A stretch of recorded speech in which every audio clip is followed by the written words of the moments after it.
Good evening, ladies and gentlemen. The Indian cricket industry is valued at around 6 billion, with almost 3/4 of the valuation coming from the Indian Premier League.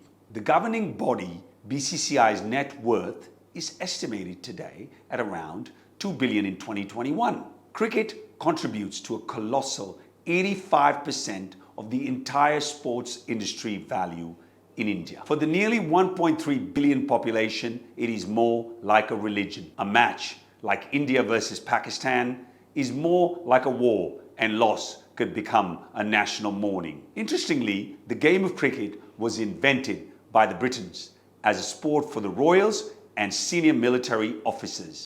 Played at a leisurely pace, a match would last 5 days with lunch, tea breaks, biscuits, and a rest day. In India too, in the early days of cricket in the country, people from royal families like Ranjit Singh, Dalip Singh, and the Nawab of Patodari would play. Things started to change in the 70s and the 80s with players like Sunny Gavaskar, Kapil Dev, and Lala Amarnath coming into this space. 1983, ladies and gentlemen, became a watershed moment in Indian cricket history when we won the World Cup in England. No one had given a chance to the ragtag team led by Kapil. Suddenly, India was world champions, beating the mighty West Indies with big names like Clive Lloyd, Sir Viv Richards, and Desmond Haynes. That was such a team of that time. The victory led to the emergence of India as a global power in cricket. The world started to notice India as a sporting nation finally. A population of 1.3 billion is a huge market for marketeers. Idea was there. The market was ready. Money was ready to flow. All they needed was a product. In came Sachin Tendulkar, a God-gifted talent. Sachin single-handedly took Indian cricket to glorious heights in the 90s and the millennium. People revered him like a god, and they still do. Even after his retirement, he was the ultimate superstar of the sport, a true genius and a once-in-a-century player. Cricket changed again in the new millennium.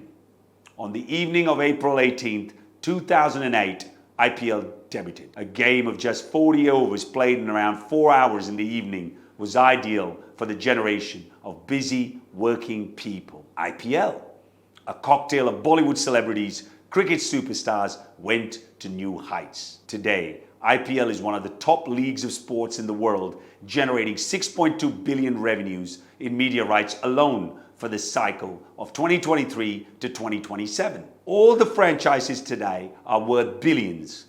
Same goes to the earnings of players who, for 3 months, earn a huge amount. Interestingly, for most of the current generation of cricket players, life hasn't been easy in the beginning. Most of recent successful players like Jadeja, Pandya, Pant, they all hail from small, nondescript towns of India, from low-income families.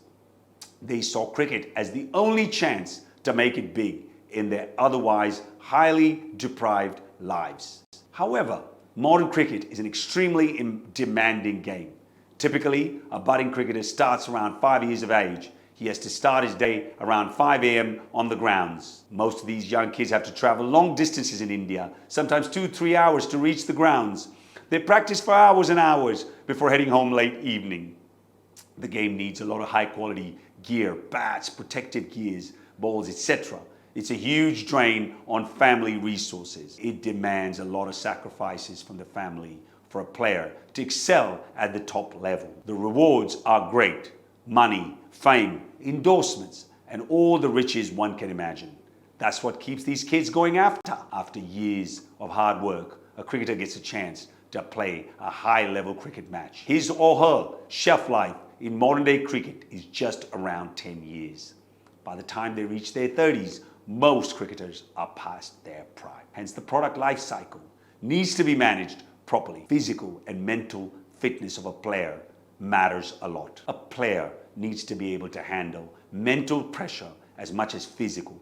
It demands hours and hours of practice on and off the ground and in the gym. So next time you see Rishabh Pant hitting a towering 100-yard six out of the game, ladies and gentlemen, spare a moment for the grind he has gone through since his childhood. That is a fascinating world of cricket, which we in India and the subcontinent love it. Omega Seiki Mobility is also an underdog in the world of automotive industry. Just as the Indian cricket team was in the 1983 World Cup, we've been able to rise to the occasion by leading sales charts in India for several months now. Today, I am proud to say that OSM is the only Indian EV company to get approval to retail its products in the Middle East, with products already on the roads of Dubai and Abu Dhabi. The time is now for OSM to go global, ladies and gentlemen, and we will be announcing multiple alliances in Europe, in the United States,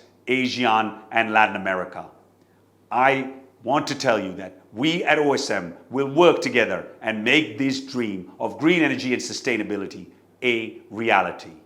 Jai Hind and good evening to all.